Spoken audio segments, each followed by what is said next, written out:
biba bisa mbona kugira ngo uswere Jack umuhamye neza igituba kimere nk'inkonje nuko rero reka nkubwire Kasuku abakobwa basambanye cyane ntabwo baba bakigirana n'ibi bintu by'ubu bukobwa buri hafi uburaya. Hari ubukobwa hafi indaya buriya rero nimba utarunabizi ngiye Jack twabaga turi kumwe nawe ariko nta n'umuntu ushyukwa vuba nka Jack. Nibyo nkubwira. Buriya Jack ni ukuvuga ko nka buriya kwa kuri kivuga ngo kirankunda ndayikereka gusa kikarangiza. Niko ameze. Urayimwereka gusa karangiza. Ariko Jack nawe agira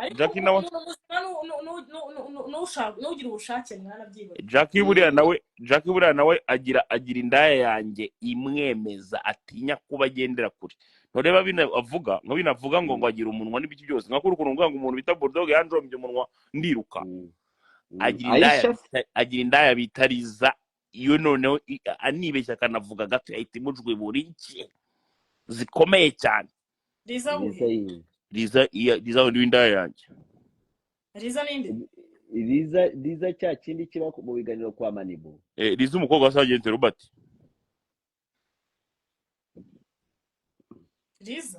Liza w'indaya nyine. Urumaze ushaje uko. Wibeshya uretse gato. Ugiye kwikorereza Liza. Oya ni wese ari bariza benshi. Kandi mo ndagusobanurira Liza uko ibiganiro kwa Manibu ukamwita ngo Liza ushaje. Winsobeka mwana, winsobeka amasaha agaceza. Ndi kukubwe Liza uko ibiganiro kwa Manibu.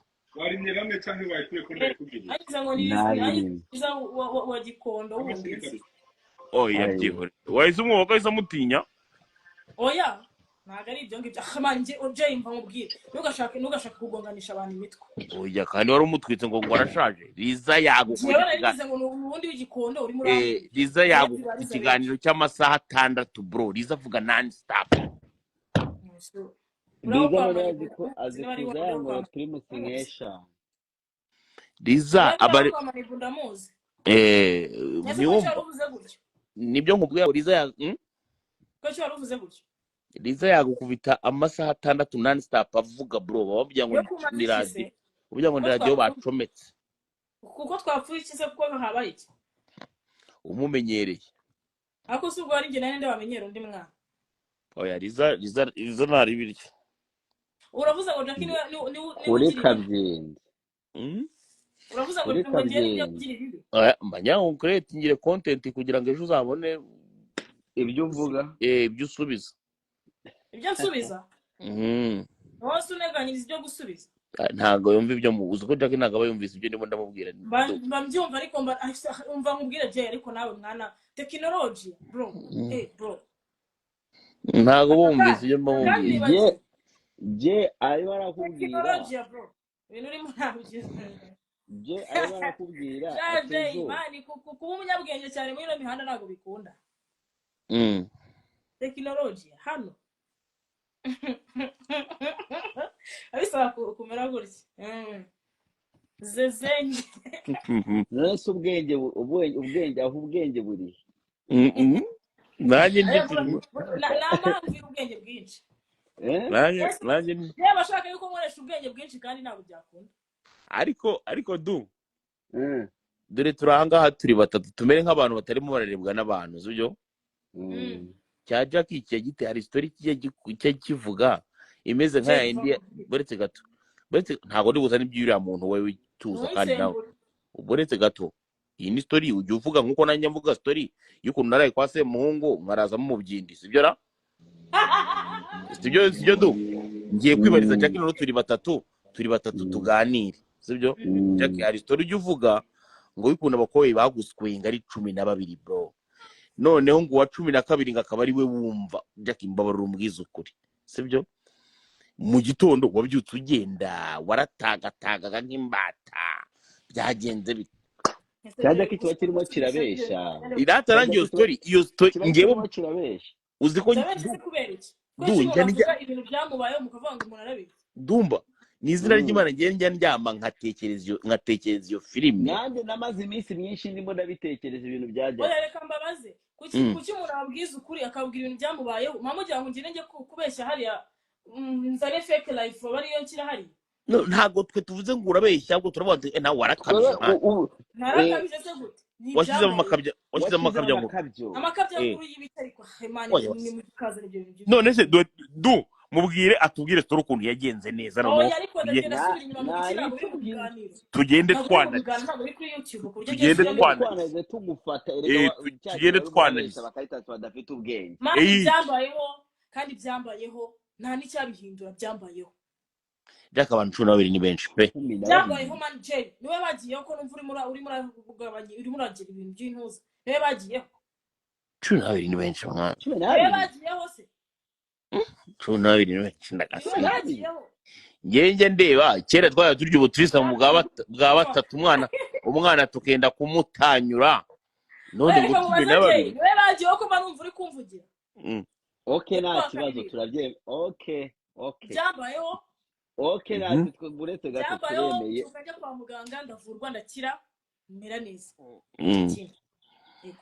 ariko nyine bari bagiciye byambayeho man byambayeho ba like ndakomereka njya kwa muganga ndavurwa ndakira ase man ntabwo mbuzi no kureba ntabwo muramenya mane ko ngira ukuri noneho abaswera batangiye kwibutsa abantu ngo ko mutabaga ngo byabiye dukomeze wa batatu ko twari turi gupanga nuko byambayeho none se Jack mbabarira umwiza ukuri kugira ngo wumve warushye uhari hagezeho wakangahe mwana vipi ntabwo nabisobanura mvuga yuko byabayeho nyine ndi kuvuga urumva iyo hatangiye 2 3 ubu uri muraryoherwa bebe bikiri mu nyenga njya kwa muganga ndavurwa ndakira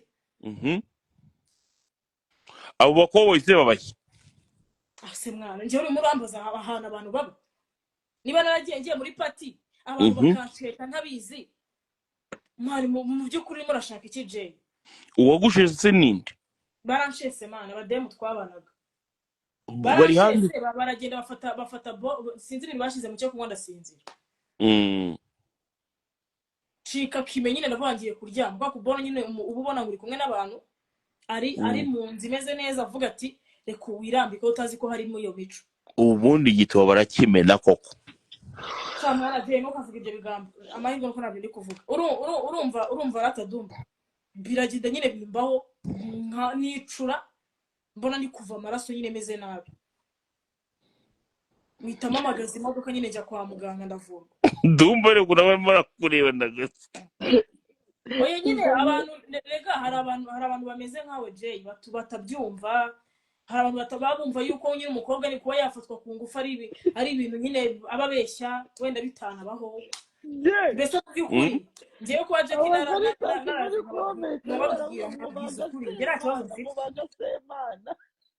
ngombagesemana urumva ikintu kimwe birabyana bitajya bimenya rega wenda tubigarukeho ubwo nakomeje kugenda mbona muri comment barimo baravuga ngo ntago muri abaga wagira ngo ntibiri interested no kumenya story ya Jackie Jackie baramwaze birimo biravuga ngo nitubage story ya Jackie ntibishaka kuyumva kandi ukuri interested sha biravuze bahaze story nyine ntago baguhaze wowe Jackie bahaze iyo story nasi story kwizana wa mujinga kuki utazanye ibintu kandi ngo bakeneye kubaga ntago ari uri murayizana kibura buryo we uri murazana ibintu no ibisenzi by'ibifana umaze kuvange mu mutwe oyereka mubange wa murezi ibisenzi by'ibifana bisigaye byaramenye umuvuno iyo umuntu yavuze ibintu bidashaka ngo birimo birabasinziriza kita kikwibutsa ko utari murabaga niwo mujye gusana ibintu cyane bigarura ubundi wabizanaga ninde wari ubikuzanye ndwara ubigusaba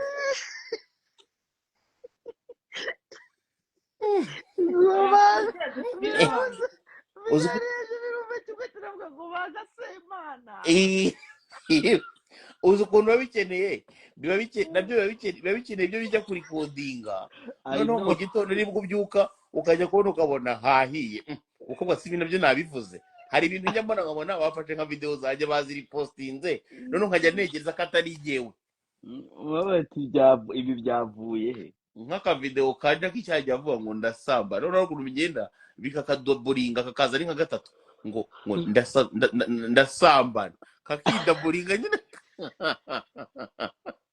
nk'aka kavidewo kanjye mvuga ngo we bad byaragiye birakadabo we bad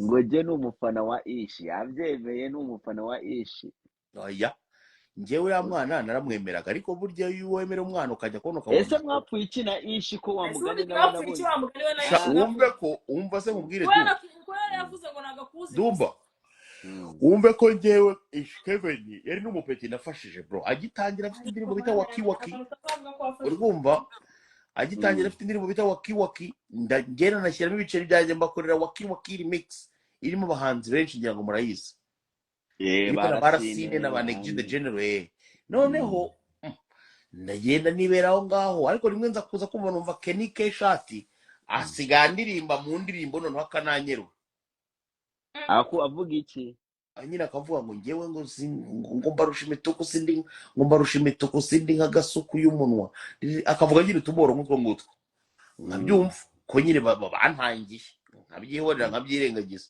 noneho hari ukuntu ucunga rimwe ukazifatira ka nyangufi muri zo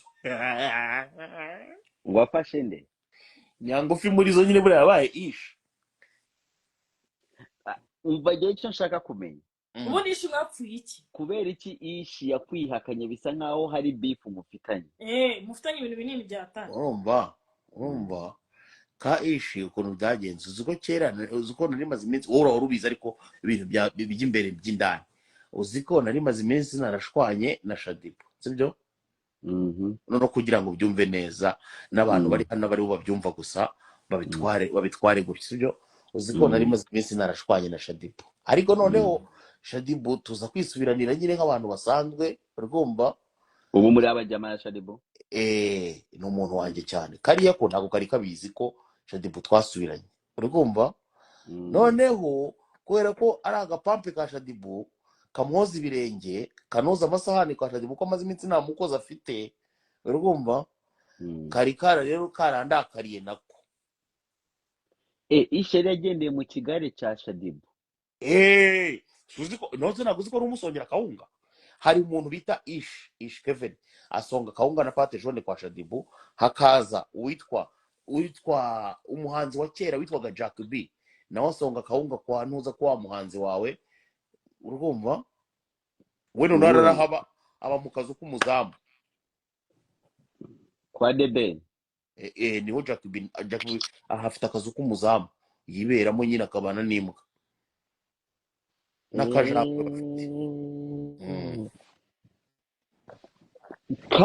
kandi urimo uravuga ngo Ishi mwari abajama unamufasha ntago twari abajama yari umwana karakana nikuriye ku muhanda nafashaga nyine bisanzwe ntago twari abajama yari umwana nifashirizaga bisanzwe gakora ukuntu numva akana kavuye ku muhanda kazi kuririmba ukavuga uteye aka kana ni sawa cyane uri kumva njyewe ntago ndanga afite impano pe arabizi kuko nanjye indirimbo ze rimwe na zimwe nyandenda nzikunda uri kumva ariko noneho aza kuzana ubwo bugegera mwabonye ejo bundi yashatse gukora nyine nanihakana agira gute ariko yewe nanze no kumusubiza pe ariko mbona abantu banjye abafana banjye barakomeza bakampatiriza bro bakambwiye bakaza bakamba ngo Jay Squeezer ngwino ndavuga nti nabikoze abafana bazanshiraho bazagucika bazancika ndaza barambwira bati ndebye muri comment nsanga barimo barambwira ngo baga uri kubaga gusa ati ndavuga ni aho niba ari ukubaga gusa reka nze mbage nibwo nahitaga mbaga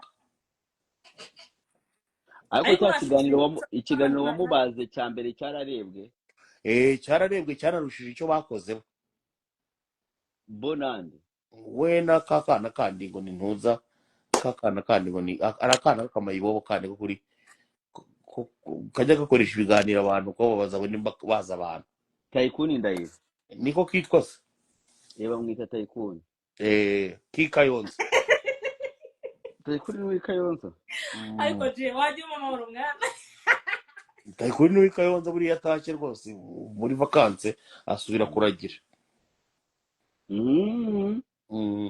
namumenye jewe kameri nese buriya ishi yaza kuvuga ko akuzi muri beef na Shadibu yari kurara kubabara byari byo byose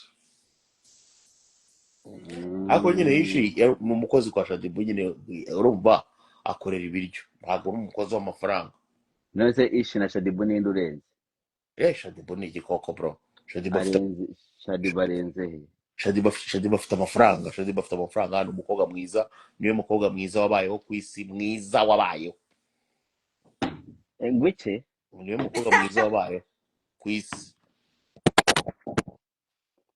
nanjye ningira amafaranga nzajya mwoherereza kuri ushaka kunshira kuri Kabyende oya Shadibu ni umukobwa mwiza wabayeho ku isi pe Shadibu ni mwiza Shadibu ni umukobwa uzi indimi arumva avuga urufaransa avuga icyongereza yavuga igiswahili yavuga icyarabu kakaba na keza gafite po nziza urukumva Shadibu ikintu cyonyine afite ngiye nemera ni po ni skin nziza kandi ashobora kuba yongeramo ku mavuta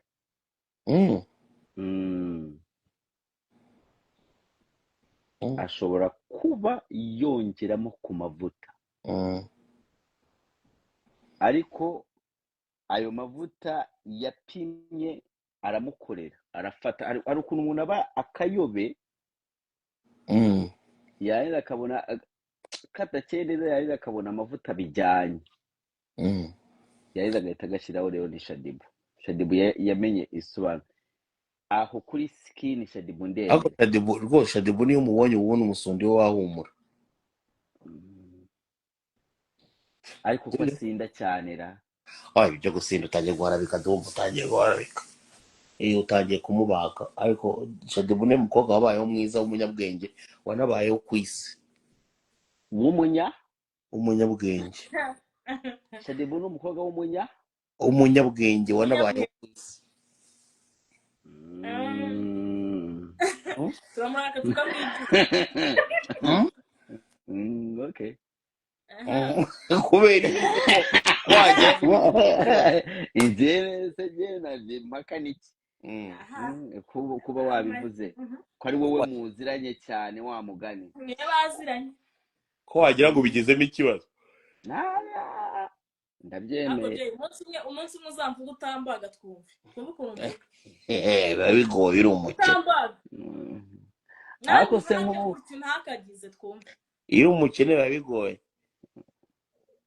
kuko Shadibu aragutunze ahubwo abarimo baravuga ati aho kugira ngo uvuge ko Ishkevin ngo asonga ubugari kwa Shadibu ahubwo ndabona ari wowe wajyaga ubusongayo ukiri mu Rwanda kwa Shadibu uzashaka abantu idumba ikintu kimwe cy'umwihariko ngewe ntandukaniyeho n'abandi bantu uzashaka abantu bazakubwira ngo bazi sinjya nkubita amezi menshi i Nyarugenge uzashaka abantu bazakubwire ngo Jay Squeezer ngo twabonanye nawe aha ngaha ndi umwe mu bantu bake cyane ushobora kuba wamara n'amezi 8 ahantu hamwe muri karitsiye imwe utarambona uzi impamvu mba nanga umuntu wari wese kunkadiriye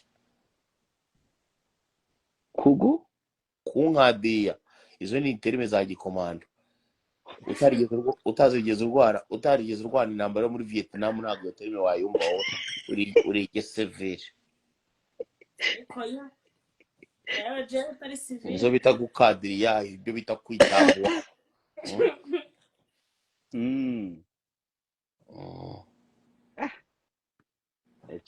kandi ari yakuruwe ni umunyabwenge urashaka kunteranya n'ari yakuru kuko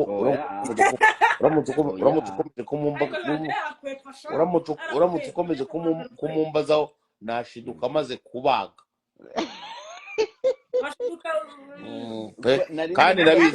kandi ndabizi hano iyo bigeze kuri ariya kura abahungu bajya batangiye kurikodinga kugira ngo mubage noneho kugira ngo unabyemere neza buretse gato uraje urebe ibintu bagiye guhita bandika ngo aho ngaho baga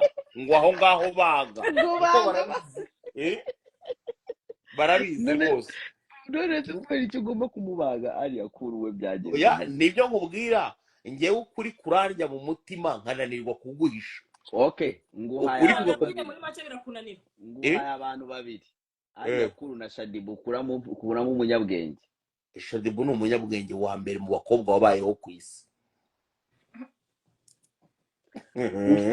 ufashe Shadibu umurutishije ariya kuru mu bwenge urimo urashaka kunteranya uri gushaka kunteranya na Isimba Alliance uri gushaka kunteranya na Isimba Alliance Isimba Alliance ariya kuru nayo ni umunyabwenge ariko Shadibu aramurusha Shadibu ni sawa Shadibu aramurusha sibyo amurusha ubwenge Shadibu arusha ariya kuru ubwenge kana amafaranga kandi ubwo uri muri recording ibyo bintu ushaka kujya kugereza ariya abari coding ubwo bino byana ukuntu bibigome ibi byana ukuntu bibigome bijya guhita bigenda bitangire binamutaginga birahita akakanya kandi uriya mwana w'umugogo arakara ubusa kandi mbavuze ukuri nge mbavuze ukuri ntazongera gusubiramo ubu ngubu mugiye kumara imyaka iyo wowe na ariya kuru none se ariya hari amazi amvomera Shadibu arakuvomera Shadibu ni umwana w'umunyabwenge ni umwana mupangadiri kandi zigacamo bikagenda neza uri kumva Shadibu ni sawa cyane mu bakobwa beza ku isi nabonye banagira umutima w'umwari Shadibu ni uwa mbere izina ry'Imana baramutse bamwe ngo Shadibu muhe urupyiko narumuha cyangwa se nkamuhirya ry'ibumoso ariko Shadibu nari ngiye kumugereranya n'umuntu ntamugereranya nawe nari ngiye kumugereranya na Mutesi Jolly Mutesi Jolly ni urundi rwego Dumba sibyo Mutesi Jolly ndagira ngo mukure muri ibiboro bya showbiz nyarwanda ari ku rundi rwego ari ku yindi level Mutesi Jolly ibyo nakubwira byo Dumba sibyo showbiz nyarwanda yarayirenze ari kuri another level ni ukuvuga ngo umwana w'umukobwa ari kuyitwa Mars ari kuri Mars Mutesi Jolly Mutesi ari kuri Mars ibi bya Shadibu yabivuyemo umva Mutesi Jolly ari kuri Mars ariko nawe ikibazo cye kimwe